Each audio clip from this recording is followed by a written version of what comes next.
Hello, welcome back to another episode of Cultured Unplugged. My name is Chris, and tonight I'm going to be speaking on a story that touched my heart. You have reached a place where we discuss the victims who have unfortunately passed away due to hazing, telling their story, giving them life, and then we also focus on the survivors as well and telling their stories. And so I'm also a survivor of hazing, and so with this particular story, it took some time for me to really pray over this and be able to tell this story, because it's a bit rough, it's a bit hard when you're talking about stories where someone has passed away and trying to humanize them as much as possible and giving them, of course, his friends and family a place where they can be able to see a little bit about what happened through my own perspectives and commentary, but reading their story with you in such an intimate setting. So bear with me as I kind of get through things here. But if you're new here, welcome.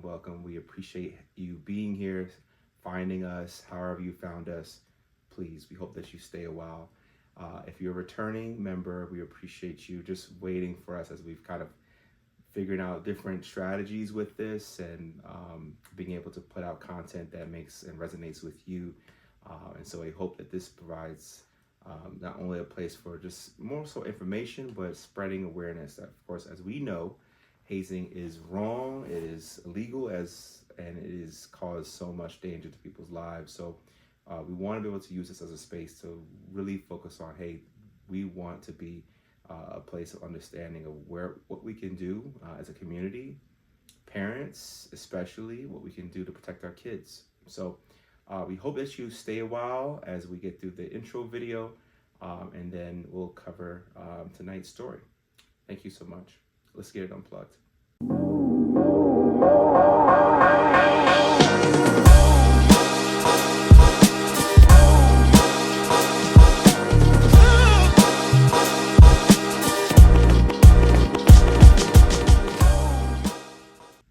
Hey, welcome back to Culture Unplugged. So tonight we're going to be talking about Adam Oakes. And so I'm going to light the candle.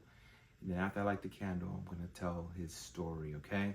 So this just gives a little bit of extra focus on his life, kind of humanize him a bit, and handle his story with care and love. So we hope that this, basically my covering of this story brings, again, nothing but respect, love, and light to you and yours that either knew him best, or just anyone actually who just needs a little bit of just a voice. So tonight we're covering the story of Adam Oakes. He was a student at VCU, Virginia Commonwealth University. I wanted to bring this shirt really out to provide some love and light to the friends and family that knew him, if they're watching this video, and then of course anyone who's not only an alumni of VCU, but students as well, that I mean nothing but the most respect, love, and care as I tell this story. Okay, so I'm going to go ahead and light the candle to also just give a little bit of also love and light into his story. So let's get started.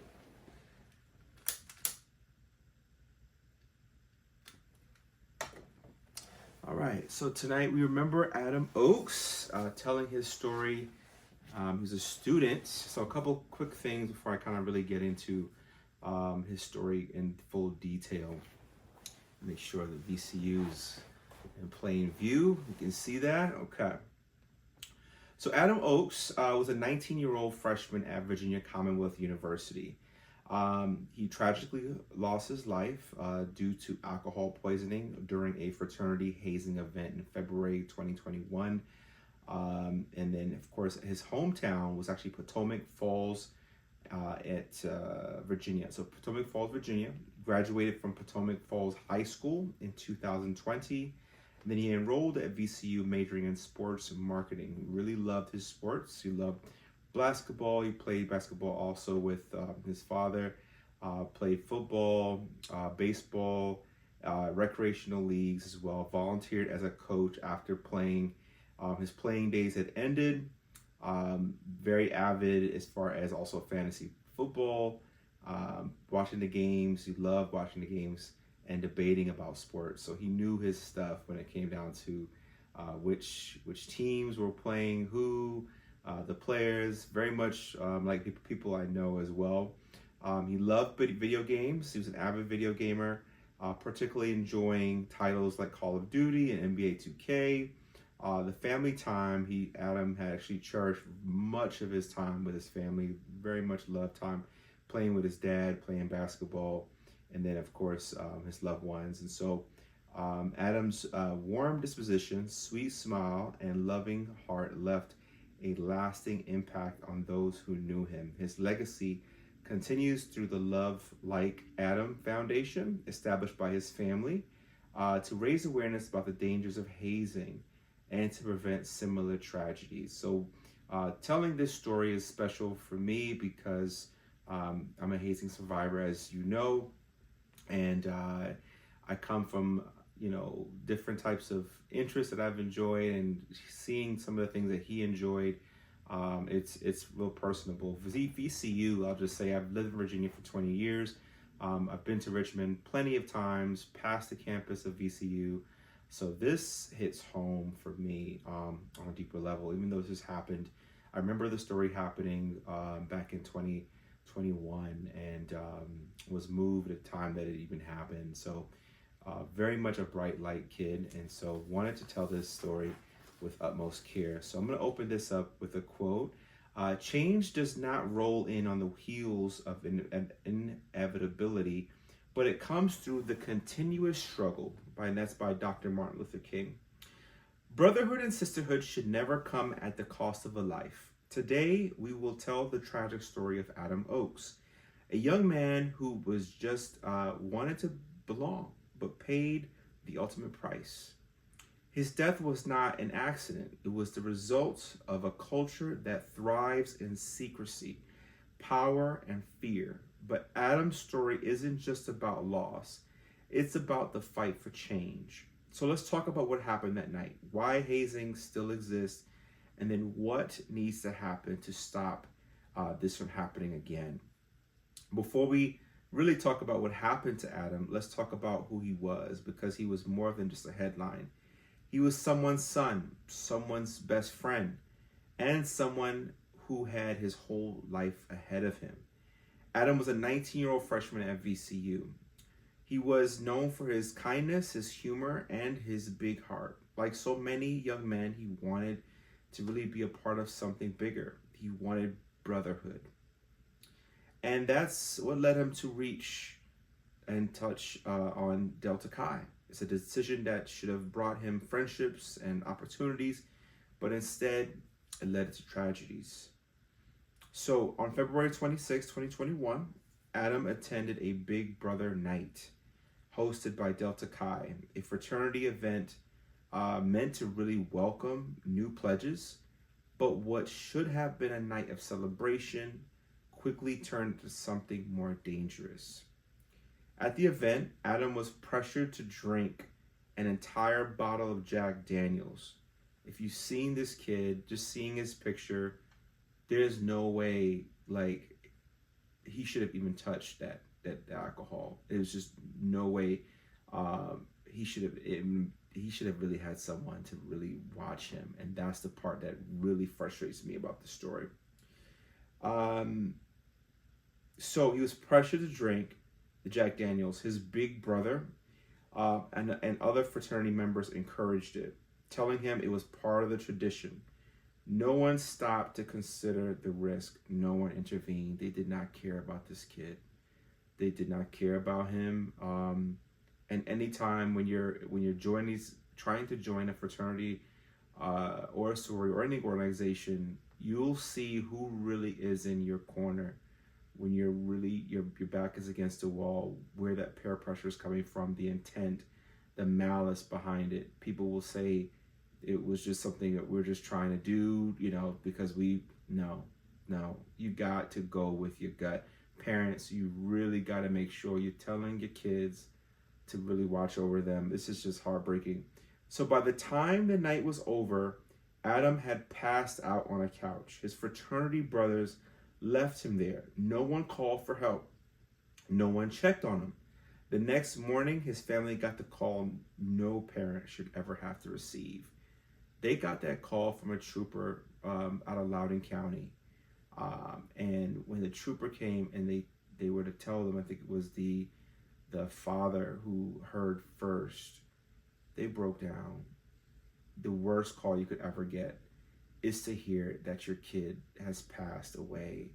I'm not a parent, but I can only just say it is unnerving to be a student at a school where you're supposed to be around people that care about you, that love you, that respect you, and you're in a situation where this situation that just didn't happen, and to get that call is tragic. So this wasn't a mistake. This wasn't just boys being boys. This was hazing, and it was deadly. Adam wasn't the first, and if we don't change things, he won't be the last. The truth is, hazing is woven into the fabric of Greek life. It's protected under the excuse of tradition. Since 2000, more than 50 students have died from fraternity hazing. And yet universities and national organizations continue to look the other way. So what do we have to do? We have to think about what we have to do. We have to think about ways that we can keep this transparent. The only way that this stops, where kids like Adam, or even preventing other kids like Adam, preventing this stuff from happening, why would they have even considered that alcohol would be the tool to use to teach someone to get drunk, and then this situation happens? We got to fully make this transparent. This is unnerving. How many have died? Just, I will tell you this, is from all my research looking through cases of fraternities and sororities coming from predominantly white schools. Nearly all of them are related to hazing, where alcohol was the culprit. So since 2000, more than 50 students have died from fraternity hazing, and yet the university's national organizations continue to look the other way. They look the other way because those fraternities, sororities, organizations are dumping money, lots of money, to be a part of their schools, to be a part of the culture. It is something that even the students, before they even get to the campus, before they even, they come out of high school even, they know or prepared or having an interest in being a part of an organization. So what we have to do is have seminars that help young people before they even get to college. While they're in high school, they have to get some type of instruction-led activity, mandatory. As a matter of fact, a part of their exit process from high school should require a segment on hazing, module, however have you. It needs to happen. So after Adam's unfortunate death, VCU suspended Delta Chi, but you have to question, is that enough?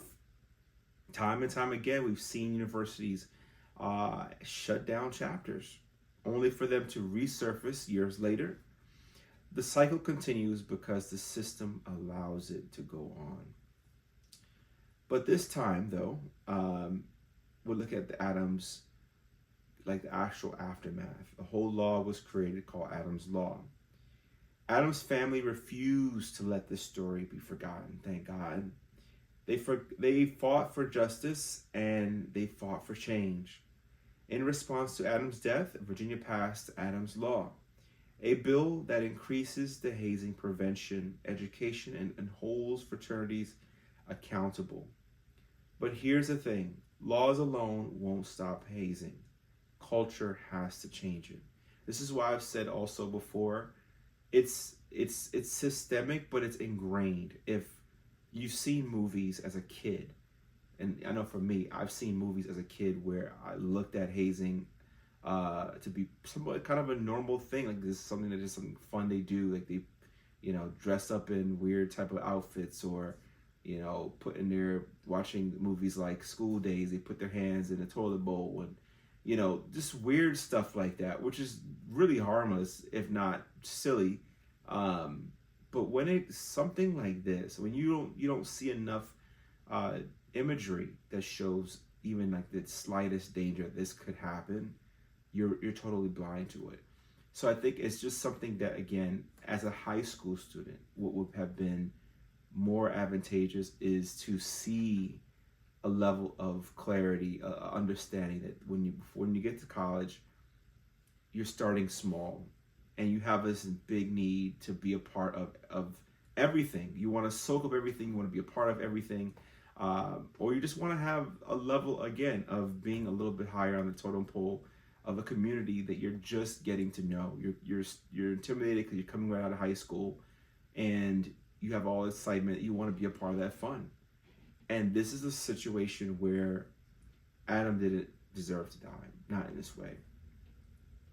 He deserved to have been a part of an organization that cared about him, but as we know, just the similar patterns, same thing. These are the end results that happen for a lot of young people who decide that they want to get in these organizations.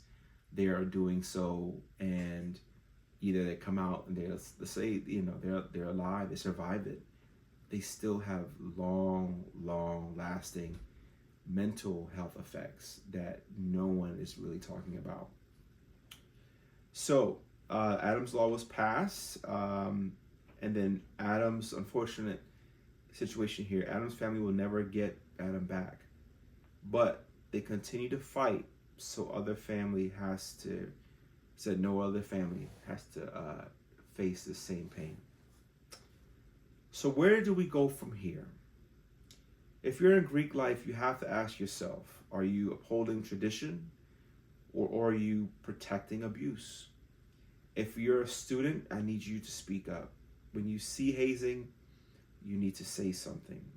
And if you're a person that's, let's say, a parent, educator, your kids, before they even step foot on college, need to understand about hazing.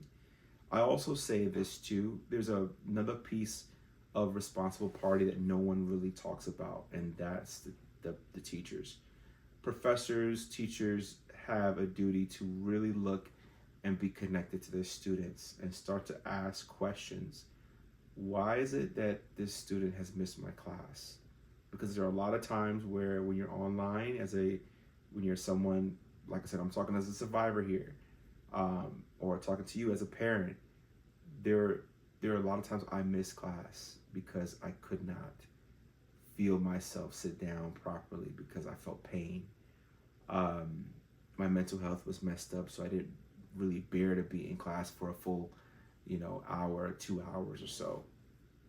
So when I say the other part to this is professors speaking up and noticing that something might be wrong, speak up, because it is there are telltale signs. There's signs where mental health has just been diminished. Someone who's seems like they're more isolated from the rest of the class. Someone who seems like they're limping if they're being, abused. There's so many different verticals of signs you really have to look and watch for. But in this situation, this is a kid that went to this party that really was thinking that these guys really cared about him. And it's always what's unfortunate. So a lot of times too, it's the kids that just seem to be very impressionable. Was 19 years old, young, had a very friendly disposition about him. You could just tell from his person, like just looking at his picture, and how he just didn't look like that kind of kid. Like, what I'm talking about. These are young people that, they have a bright light, and you have people who have like these dark force about them. They just want to dim it. And that was the thing with me that they just did not like, that they just felt like I needed to be someone that I wasn't, that I needed to be someone that came off to be a little bit more mean or aggressive. I just wasn't that kind of dude. Never been, really, honestly. I've always been a very laid back kind of guy. But I'm gonna get back to the story. I'm talking too much. So again, we have to have some level of transparency for the peace of mind of parents, for not only the peace of mind of parents, but really the protection of these kids' lives. I mean, you send these kids off to go to college, to get an education, to come out to make something great of themselves. And unfortunately, that didn't happen here. So again, Adam's story should not just be another tragedy. We have to ensure that his legacy sparks real change. The cost of silence is way too high. The time to act is now. So we have to do something. This is something that is bigger than you, me. We've got to be able to get into a place of we've seen too many. We've seen too many young people. This happened in 2021. You know, here again, we're now 2025, and we have another young man who's unfortunately lost his life due to hazing. And I honestly, it's just one of those things where if we don't speak up, we're gonna have a problem. We really are gonna have a problem, and that's the concern I have, because I know that truly there are parents that are nervous. And I actually put this video on TikTok, and I just came to mind here to talk about it. You should be asking the questions. If you've got kids that are coming into or thinking about college, it's a junior or high school, the biggest questions I can say you should have, or the direction you should have with these college tours, is what, and you tell them straight out to the admissions officers when you're going to these colleges, what is your contingency plan around hazing? If something was to happen, God forbid, what is the school's plan as far as addressing it? What is also the prevention? What prevention steps have been taken? Is the student SGA? I'm not sure. Student of manages the group. I guess our council who manages all of the organizations on campus. Are they aware of what's happening with the process, with the pledge process? Is alcohol even a thing? This isn't just some movie that you see on TV. This is real life stuff, and kids are, like I said, drinking these alcohol, overconsumption, alcohol poisoning. This is dangerous. So you can, again, ask the right questions when you're going on these college tours. You want to send your kid off to a great school? Perfect. I want them to be at whatever school they want to go to. But does that school address hazing up front? Is there some type of orientation or seminar that talks about it? Are the organizations even wanting to talk about it and being open about it? These are the questions, not just the things about the dorm room, about the tuition, about the books. All those things matter, of course, but at the end of the day, it's the hazing part of it where we just want to eradicate that behavior. And the only way is that if you yourself are willing to talk about it, willing to bring it up. So I want to address, of course, this is the number. If you or someone you know has experienced hazing of any kind, I need you to visit stophazing.org. You're going to call the National Anti-Hazing Hotline at 1-888-NOT-HAZE. That's 1-888-NOT-HAZE. When you call that number, if you see something, say something, report it to them. You can even report it anonymously. It's something serious, guys. We've got to protect our kids. This is more than a story. This is a movement. And really where I just have to, again, I have to reiterate, I apologize, I'm having a hard time tonight. The fact that there are people who have experienced hazing 30 years ago. I saw a story about a gentleman who went to Southern University, and at Southern University 30 years ago, he was hit in the head or the back of the head with a frying pan from Phi Beta Sigma. Subsequently ended up blind. Okay, ended up blind. He missed his daughter's, moment. He had a daughter, missed his daughter's pretty much her whole life. Not able to see anything, physically with his own two eyes. We've got to stop this tradition. It is deadly. It is killing us. It is putting unforgettable scars. I have scars that deeply, when I'm telling these stories, and I think about the parents, and I think about the people that knew the victims. It is very hard to see that this is something that still is ongoing, that still happens. It's not fair. It's not right. It's not something that, membership that you feel like you have to go through. This is nothing that you need to be going through. Not for a name, not for a color, not for a title. For what? To say you've been able to go through something together that you feel like it was the utmost, like the best experience. No, because Adam, unfortunately, Adam deserved to be here. Adam deserved to still be playing his video games. He still deserved to be playing basketball with his dad. He deserved to be still the kid that talked about the sports, something that he loved. Playing Call of Duty, playing his video games, being a regular kid, he'd be a lot older now, but still he deserved to be here. And so when I think about these stories, as telling them and giving them light and giving them respect by sharing it, we just use it as a way to be able to help someone else who might be going through hazing, giving them a voice, so that they can be able to make a decision for themselves. Is this something that you really want? Is it something that this makes sense for you? Tonight, we don't remember Adam for not only for his courage, not only for his strength, but just remember him as being a shining light and memory, and hopefully also a warning to a lot of young people out there who are thinking about joining a fraternity or a sorority. Really ask the questions. Does this fraternity or sorority care about me?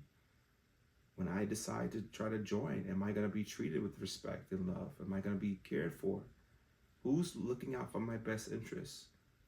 Talk to your mom, talk to your dad, talk to somebody, talk to family and friends, someone that can help you as well. In case something goes wrong, if you see something that doesn't look right, you need to tell someone. This isn't a game. We've got to make sure that your life is protected and that you can come home when it's time and you're ready to go home. You're safe. I hope that this story provided some really a lot of clarity. We are going to say a prayer. But before I say, after I say the prayer, I'll also just kind of inform you about other things that are coming up. But thank you for watching. If you've gotten this far, we appreciate you. If you're new here and you decided you wanted to watch it, I really, really appreciate your time. So let's go ahead and I'll say a prayer, and then we'll go ahead and blow out the candle. Heavenly Father, we thank you for the time and the ability to allow my voice to be heard in front of many people. In your holy name we pray, God. I ask that you will continue to guide and give strength to Adam's friends and family, those who love and know him best. We ask that, Lord, we pray for Adam's spirit. We ask that it will be, this story will continue to strengthen, encourage, and heal, but also provide awareness on the dangers of hazing for those who might be going through that right now. We ask it, dear Lord, that you provide them strength and healing and love and light. And anyone, let this video, let my words touch everyone who's watching this and give them clarity, love, and light from me. In your holy name we pray. Amen.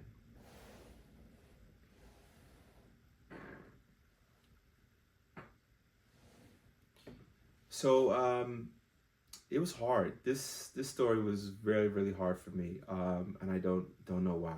I think every story hits a little different, and I've also changed up the kind of the rhythm of things and make this a little bit more intimate and more solemn. But it's one of those things where we've got to be able to cover these stories and be able to share their